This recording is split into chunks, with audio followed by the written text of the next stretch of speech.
Unë mendoj, po.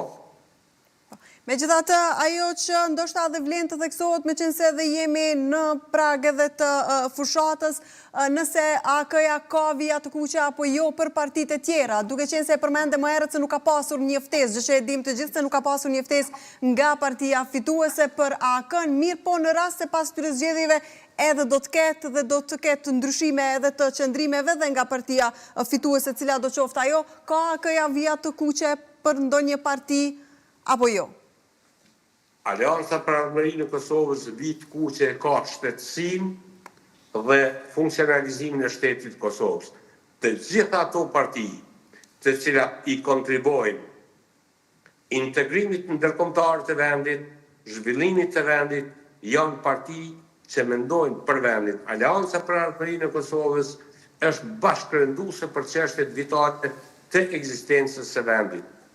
Parapëlqejnë partit me programe të gjata. Mirë po, nëse vendi është në rrezik, ne nuk bëjmë hezitime lidhur me këto veprime. Pse ju them këtë? Ju them, ju e dini fort mirë për organizimin e referendumit në Kosovë nga ana e qeverisë së Serbisë. Alianca për Ardhmërinë e Kosovës është subjekti i parë i cili ka thonë jo.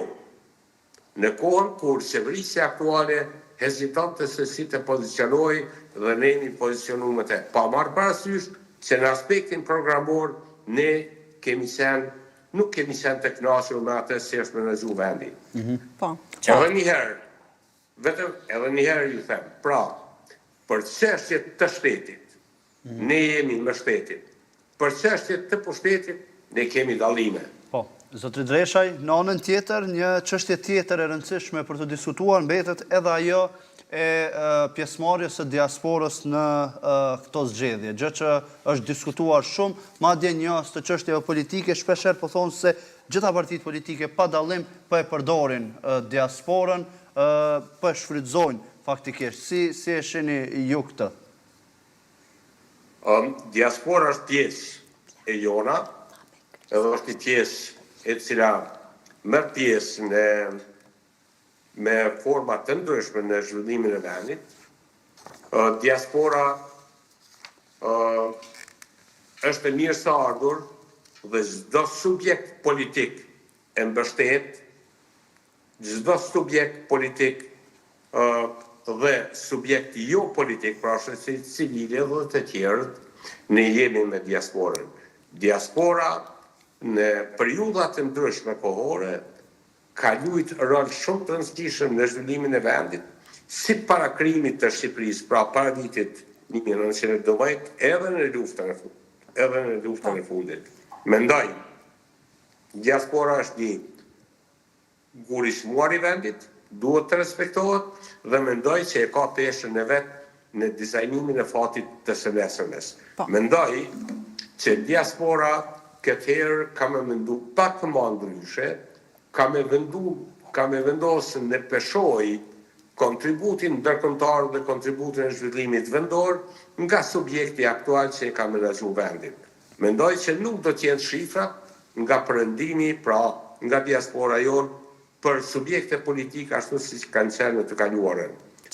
Ata janë të vetëdijshëm, janë njerëz që dojnë të mirën vendit dhe dëshirojnë ta shohin vendin mirë.